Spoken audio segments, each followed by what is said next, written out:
My name is Scott Lopez and this is my VLSM presentation. What is VLSM? VLSM, or Variable Length Subnet Masking, is a means of allocating IP addressing resources to subnets according to their needs rather than by a general network guideline. In order to do VLSM, one must understand binary. This is a simple binary chart that I use in order to calculate and translate 8-bit binary digits. For example, 10101010 is what I'm going to translate into decimal form using this simple chart. When using this chart, every number that has a 1 above it is added together in order to give us the decimal representation of this binary representation. In this case, it's 128 plus 32 plus 8 plus 2, which gives us a total of 170.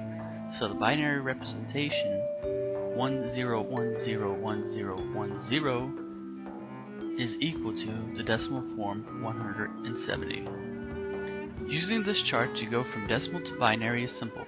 First you take a decimal number and see what is the largest number on the chart that is still less than 185. In this case, 128 is the largest one, so we put a 1 above the 128. Then we subtract 128 from 185, giving us 57. 32 is the largest number in 57, so we put a 1 over the 32 and subtract 32 from 57, giving us 25. Next is 16. Put a 1 over it and subtract. We now have 9. Repeat with 8, then 1. Put zeros in all of the empty spaces, and then we have our number 10111001. One thing to remember, however, is that an 8-bit binary code cannot code numbers over the limit of 255, or when all of the binary digits are ones. Here I have shown the IP address and subnet mask each in their binary digits. Notice how each number, such as 192, is put into their own 8-bit binary code. Some things to remember is that the /24 on the end of an IP address represents how many bits are currently being used for network addressing.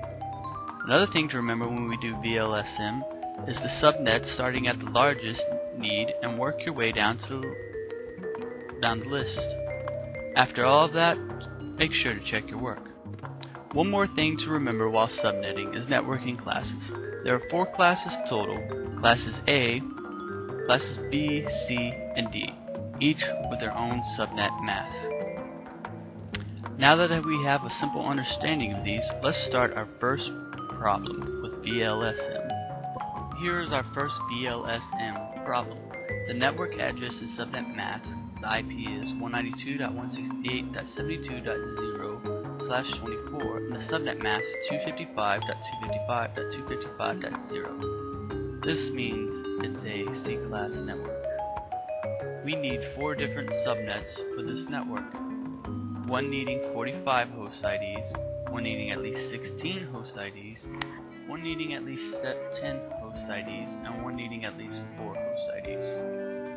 The first subnet requires at least 45 host IDs. Therefore, we shall subnet it so that it contains enough host IDs for at least 45 hosts.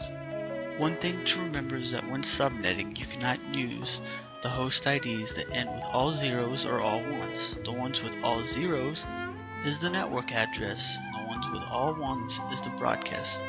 In order to subnet the first address, we will simply use a /26, which has 62 available host IPs. We need at least 45, but this should be well within our range.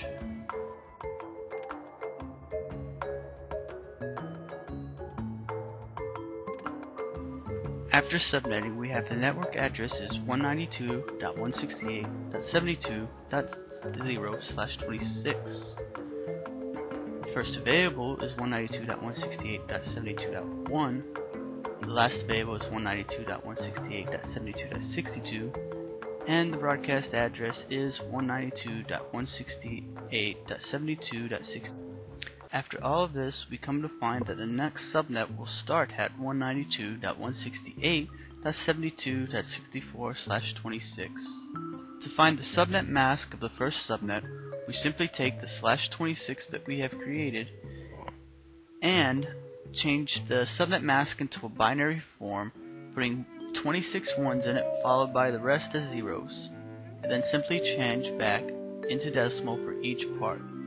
Now we will subnet just as before, but with remembering that we are only making one subnet and starting the next subnet at the IP after the previous subnet's broadcast address.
And here are our answers to the problem for the first subnet, the second subnet, the third subnet, and the fourth subnet.